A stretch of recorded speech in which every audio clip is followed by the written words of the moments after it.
Hello दोस्तों, नमस्कार। कैसे हैं आप?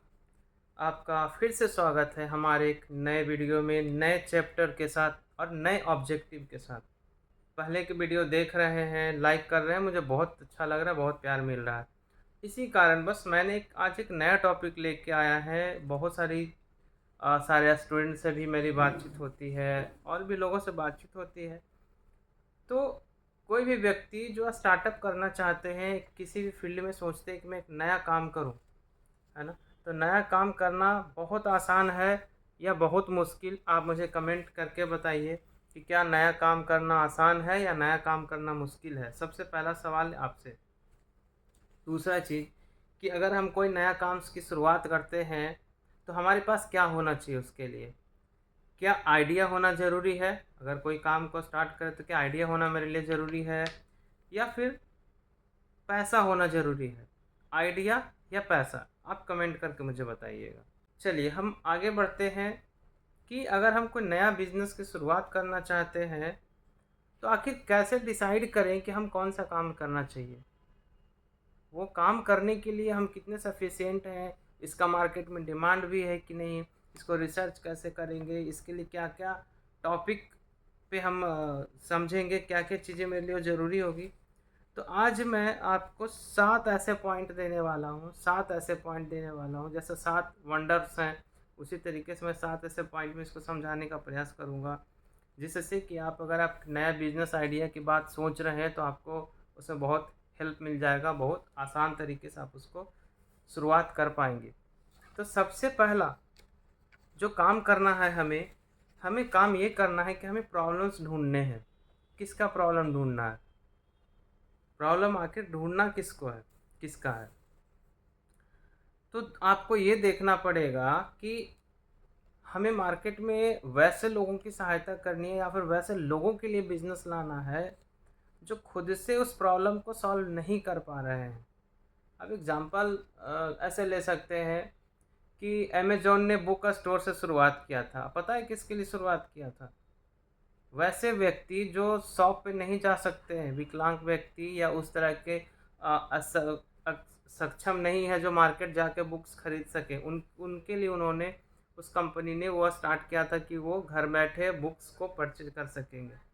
पर आज देखिए कि वो प्रॉब्लम कहाँ से कहाँ सॉल्यूशन बन के आ गया। घर में हर वो चीज़ आप मँगवा सकते हैं जो आपकी ज़रूरत हो, है ना? छोटी से सुई से लेकर के बड़े फ्रिज और एसी या जो भी चीज़ें, एयर कंडीशन, जो भी चीज़ें, सब कुछ आप वहाँ से मँगवा सकते हैं घर बैठे।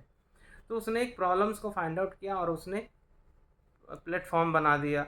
उसी तरीके से आप देखेंगे कि ओला, उबर का, जिसके पास 10 लाख, 20 लाख, 5 15 लाख रुपए नहीं है, जो बड़ी गाड़ियाँ अफ़ोर्ड नहीं कर सकते हैं, बट उनको कहीं आना-जाना होता है, तो उस बहुत सारी परेशानी का सामना करना पड़ता है। भाई कहाँ ऑटो लाएँगे, कैसे करेंगे? तो उसने क्या किया, ओला, उबर जैसे आया मार्केट में तो क्या किया, ऐप बना दिया, एक प्लेटफ़ॉर्म दे दिया, जहाँ से कि आप घर बैठे उसको बुक करते हैं, आपके घर पे आके वो उस निश्चित डेस्टिनेशन तक पहुँचाता है। तो आपको ढूँढना पड़ेगा कि ऐसी कौन-सी प्रॉब्लम है जिसको लोग फेस कर रहे हैं। क्या हम वैसे प्रॉब्लम्स को फाइंड आउट करके हम उसके लिए क्या सॉल्यूशन ला सकते हैं। तो पहला चीज़ ये देखना है। दूसरा ये है कि मार्केट में आप सर्वे कीजिए, अपने आस-पास के मार्केट में देखने का प्रयास कीजिए कि लोगों को ज़रूरत क्या है, किस तरह की चीज़ों को लोग ज़रूरत समझ रहे हैं कि वो मुझे मिल जाए, मुझे बहुत आसानी हो जाएगा। तो ऐसे प्रॉब्लम्स को आपको पहले ढूँढना पड़ेगा, ऐसा नहीं किसी भी बिज़नेस को आप लेके चले मार्केट में। ये स्टार्टअप की मैं बात कर रहा हूँ, जो नए लोग नए काम को लेकर के आना चाहते हैं उनके लिए, है ना? दूसरा होता है कि आपको क्या देखना है, दूसरा जो पॉइंट है 7 में से दूसरा, ट्रेंड और फ्यूचर फीचर्स पर नज़र रखें कि ट्रेंड क्या चल रहा है अभी मार्केट में और इसका फ्यूचर क्या होने वाला है।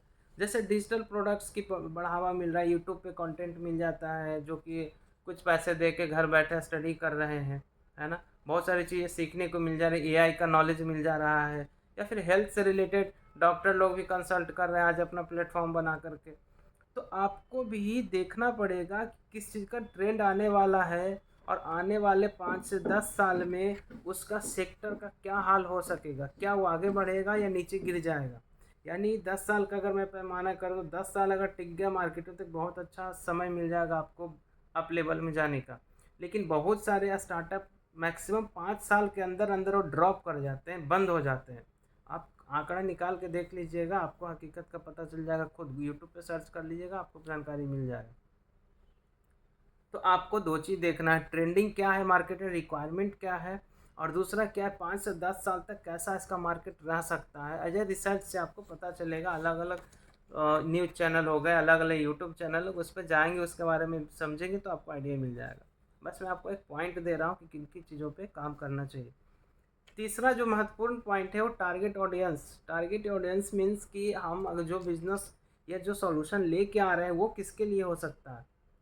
जिस जगह पे हम वो काम की शुरुआत करने जा रहे हैं, क्या वो ऑडियंस है वहाँ पे हमारे लिए। अगर नहीं है तो फिर क्या फ़ायदा, वैसे कैसे करेंगे आप उस पर काम। तो ये भी एक आप देखना बहुत ज़रूरी होने वाला है। जैसे कि अगर आप स्टूडेंट की बात करें तो जो अगर कोई स्टार्टअप आप स्टूडेंट के लिए करने वाले हैं और जिस लोकेशन में स्टार्ट कर रहे हैं, खास करके उस जगह पर स्टूडेंट नहीं है, आपका काम बेकार हो जाएगा। तो आपको टारगेट ऑडियंस भी समझना पड़ेगा कि ये किसके लिए कर रहे हैं। अब आता है कि अगर आपने स्टार्टअप कर ही लिया उस चीज़ के बारे में रिसर्च करके, तो आपको क्या करना चाहिए। क्या पूरे बड़े विस्तार में एकाएक शुरू करनी चाहिए या छोटे पायलट प्रोजेक्ट्स बनाने चाहिए, यानी कि छोटे छोटे चीज़ों से शुरुआत करनी चाहिए। तो आपको सबसे पहले आपको पायलट प्रोजेक्ट पे काम करना चाहिए। चलिए आगे बढ़ते हैं। तो हमने कहा क्या बताया कि आपको एक स्मॉल प्रोजेक्ट को रेडी करके उस पर पहले वर्किंग करना चाहिए, ताकि किसी तरह का इशू हो तो उसको सुधार सके। दूसरा सबसे बड़ा जो काम होना चाहिए आपको फीडबैक।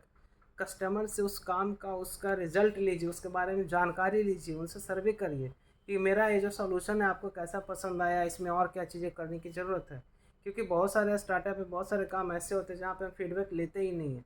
तो फीडबैक नहीं लेंगे तो कस्टमर का डिमांड नहीं समझ पाएंगे और वो बहुत जल्द हम ड्रॉप करना पड़ेगा, ऑप्शन कोई नहीं बचेगा फिर हमारे पास। ठीक है। इसके बाद होता है कंपटीटर को एनालाइज कीजिए। हम जिस काम को करने जा रहे हैं क्या उस तरह का काम ऑलरेडी कोई मार्केट में कर रहा है, अगर कर रहा है तो किस लेवल तक कर रहा है, क्या हम उसके सामने टिक पाएंगे, क्या वैसा कोई कमी छोड़ रहा है जिसको हम अपना सकें अपने काम में लाने के लिए। तो कॉम्पिटिटर को भी एनालाइज करना पड़ेगा, समझना पड़ेगा कि उसका वीक पॉइंट क्या है और स्ट्रॉन्ग पॉइंट क्या है। दोनों चीज़ आपको समझना पड़ेगा कि स्ट्रॉन्ग पॉइंट क्या होता है और वीक पॉइंट क्या होता है उसका, जिसमें हम उसका फ़ायदा उठा सकें। उसका यूएसपी क्या है, यूनिक सेलिंग पॉइंट क्या है, क्या वो ऐसा कर रहा है जो मार्केट में टिका हुआ है और हम ऐसा क्या करें जो हम मार्केट में टिक पाए। तो इन चीज़ों को भी समझना बहुत ज़रूरी है। पांचवा पॉइंट था कंपटीटर एनालिसिस का। अब आते हैं कि मनी मॉडल, यानी कि जिस काम को हम करना चाह रहे हैं तो बिना फंड आए बिना बेनिफिट का तो हम ज़्यादा दिन कर नहीं सकते, घर से लगा के नहीं कर पाएंगे। तो आपको ये सोचना होगा कि मनी मॉडल क्या होना चाहिए हमारा, हम पैसा कैसे बनाएंगे मार्केट में। उसके लिए क्या करना पड़ेगा, क्या आप सब्सक्रिप्शन बेस लेके आ रहे हैं, क्या फ्री में दे रहे हैं, क्या उसमें प्रीमियम ऐड कर रहे हैं, या फिर वन टाइम परचेज या सेल दे रहे हैं, यानी कि वन टाइम परचेज करके आप हमारे साथ कनेक्ट हो जाइए या हमारा सर्विसेज को इस्तेमाल करिए, या फिर आप पब्लिक ऐड चला करके आप उससे फ़ायदा उठा रहे हैं यानी पैसा आ रहा है आपको, या फिर मेंबरशिप ले रहे हैं। तो बहुत सारे ऑप्शन है। पहला ऑप्शन हो गया कि आप सब्सक्रिप्शन मॉडल दे सकते हैं, दूसरा हो गया मेंबरशिप बना सकते हैं, वन टाइम सेल दे सकते हैं। ये सर्विसेज क्या दे रहे हैं डिपेंड उस पर करेगा, क्योंकि सब में अलग अलग तरीके के कंडीशन हो सकते हैं।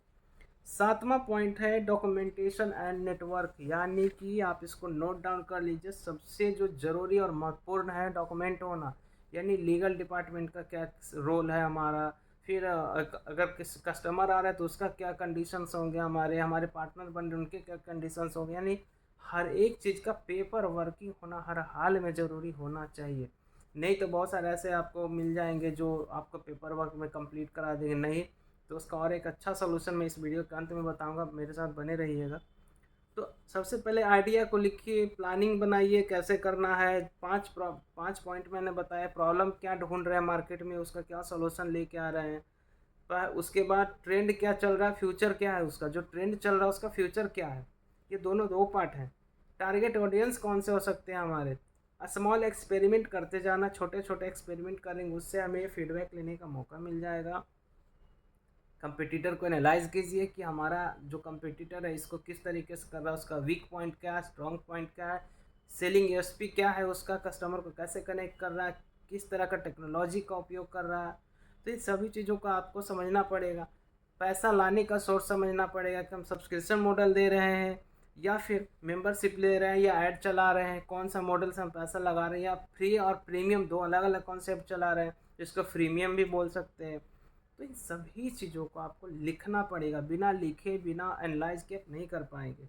ठीक है, आइडिया लिख लिया आपने, 7वां पॉइंट जो था मेरा, आइडिया लिख लिया आपने, प्लान लिख लिया आपने। अब क्या करना है, आपको मेंटोर या एक्सपर्ट से सलाह लेना पड़ेगा, समझना पड़ेगा, डिस्कस करना होगा, सही टीम और सही नेटवर्क जनरेट करना होगा। ऐसा नहीं कि आप स्टार्टअप करने जा रहे हैं तो सब कुछ आप कर पाएंगे, उसके लिए आपको अलग अलग काम के लिए अलग अलग टीम लेना पड़ेगा, लाना पड़ेगा वैसे एक्सपर्ट लोगों को जो उस फील्ड का एक्सपर्ट हो। उसके लिए हायरिंग करनी पड़ेगी, एचआर रखना पड़ेगा। तो एचआर का काम क्या होता है, वैसे एक्सपर्ट लोगों को फिल्टर करके आपके लिए वो तैयार करेंगे। ठीक है, तो 7 पॉइंट है एक नए बिजनेस आइडिया को लाने के लिए और उसको मार्केट में उतारने के लिए। तो 7 पॉइंट को मैं फिर से रिपीट करता हूँ। पहला, प्रॉब्लम को ढूंढना, किस प्रॉब्लम को मैं सॉल्व कर रहा हूँ। दूसरा, ट्रेंड्स और फ्यूचर को पकड़ना, ट्रेंड क्या है, उसका फ्यूचर क्या चलेगा आगे जाके। तीसरा, मेरा ऑडियंस क्या हो सकते हैं, क्या उस लोकेशन में मेरा ऑडियंस है या नहीं है। चौथा, हमारे एक स्मॉल एक्सपेरिमेंट करते जाना होगा, हर एक पायलट प्रोजेक्ट को बनाना होगा, उसके अंदर छोटे छोटे पायलट प्रोजेक्ट, और उससे एक्सपेरिमेंट करना होगा, उससे फीडबैक लेना होगा। कंपटीटर को एनालाइज करना ज़रूरी है, और मनी मॉडल जहाँ से कि इनकम का सोर्स बनेगा, ये सबसे महत्वपूर्ण है। और 7वां सबसे बड़ा चीज़, लीगल डॉक्यूमेंटेशन होनी चाहिए, आपका यूएसवी का डॉक्यूमेंटेशन होना चाहिए, यानी डॉक्यूमेंट तो हर हाल में होना ही चाहिए। और नेटवर्क, एक मजबूत नेटवर्क आपके पास होना चाहिए, जिससे कि आप उस बिज़नेस को स्टार्ट करने में मदद मिल सके। देन आप एक्सपेरिमेंट कर सके उस नेटवर्क पे, और फिर अपना बड़ा नेटवर्क को क्रिएट कर सके। इसके लिए कुछ नहीं, मैं आपको एक और चीज़ भी बताने वाला हूँ, ध्यान से सुनिएगा। हमारे पास इसका एक फ्रेमवर्क भी है। फ्रेमवर्क पे आप काम करना चाहें तो मेरे नंबर पे मेरे कमेंट कर सकते हैं, मुझे अभी मेरे वीडियो पे कमेंट कर दीजिए अपना नंबर, फ्रेमवर्क लिख करके अपना नंबर डाल दीजिए, मैं आपको उसका फ्रेमवर्क भेज दूंगा, जहाँ पे कि आप उसको राइट डाउन कर सकेंगे फ्रेमवर्क के ज़रिए, और इसको एक सही तरीके से समझ पाएंगे कि इसको करना कैसे है मुझे, है ना। जब तक आप फ्रेमवर्क पे काम नहीं करेंगे तब तक बहुत मुश्किल होगा कि आप सही तरीके से सही लाइन पे आगे बढ़ सकें। अब हम आते हैं नेक्स्ट चीज़ों पे। अगर आप सच में एक बिज़नेस स्टार्ट करना चाहते हैं और ऐसे मेंटोर या गाइड की आपको लगता है कि आपको ज़रूरत है, तो आप अपना नाम नंबर मेरे कमेंट बॉक्स में डाल सकते हैं कि sir I want a mentorship, I want a suggestion. Then आपको जो सही लगे, हिंदी इंग्लिश जैसा आप चाहें वैसा लिख सकते हैं। मैं आपसे कनेक्ट करके आपसे बात करूंगा और आपसे समझना चाहूँगा कि आप किस तरीके की चीज़ों पे काम करना चाहते हैं, आपको क्या ज़रूरत है, और आपको एक सही रास्ता दिखाने का भी प्रयास किया जाएगा हमारी टीम के द्वारा, हमारे द्वारा, जिससे आप पब्लिक के उस प्रॉब्लम को सॉल्व कर सकते हैं जो पब्लिक खुद नहीं सॉल्व कर सकती है। समझिएगा बात को, आइडिया वही टिकेगा मार्केट में जो पब्लिक खुद नहीं सॉल्व कर सकता, उसके लिए आप खड़े हो जाएं कि आप सॉल्व नहीं कर पर, बट मैं आपके साथ हूँ ना, मैं आपको हेल्प करूँगा। जैसे एग्जांपल लीजिए ना कि एम्बुलेंस, अब तो गवर्नमेंट बहुत सारी ऐसे सुविधाएं कर दी है, लेकिन कि एम्बुलेंस नहीं मिलता है, तो आप ऐसा क्या कर सकते हैं कि इमरजेंसी में आप जल्दी से जल्दी एम्बुलेंस का व्यवस्था कर सकते हैं किसी कस्टमर के लिए। तो आप ये सेक्शन को ऐड कर सकते हैं अपने साथ में। वैसे बहुत सारी चीज़ें हैं जो मार्केट में आपको ढूंढना पड़ेगा, जा करके देखना पड़ेगा कि किस सेक्टर में हम स्टार्ट करें, किस सेक्टर में मेरे लिए बेहतर हो सकता है। तो आप स्टार्ट कीजिए। कहीं कोई समस्या है तो आप मुझे कमेंट बॉक्स में अपनी चीज़ों को लिख के भेज सकते हैं। देन मैं प्रयास करूंगा अपनी टीम के द्वारा कि उस समस्या का समाधान किया जाए, और आप भी आगे बढ़ें हमारे साथ मिल करके। लास्ट में एक चीज़ मैं आपको बताना चाहूँगा कि मैं एक एनजीओ के साथ वर्क कर रहा हूँ। हमारा एक एनजीओ भी है जो बच्चों के एजुकेशन पे फोकस कर रहा है, एजुकेशन को बढ़ावा देने में फोकस कर रहा है।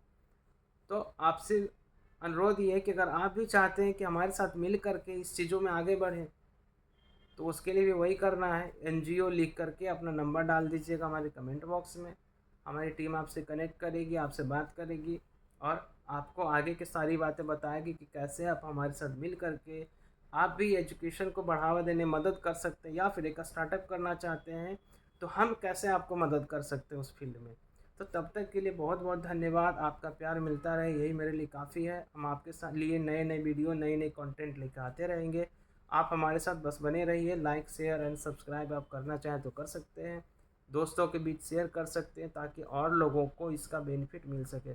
तब तक के लिए बहुत बहुत धन्यवाद।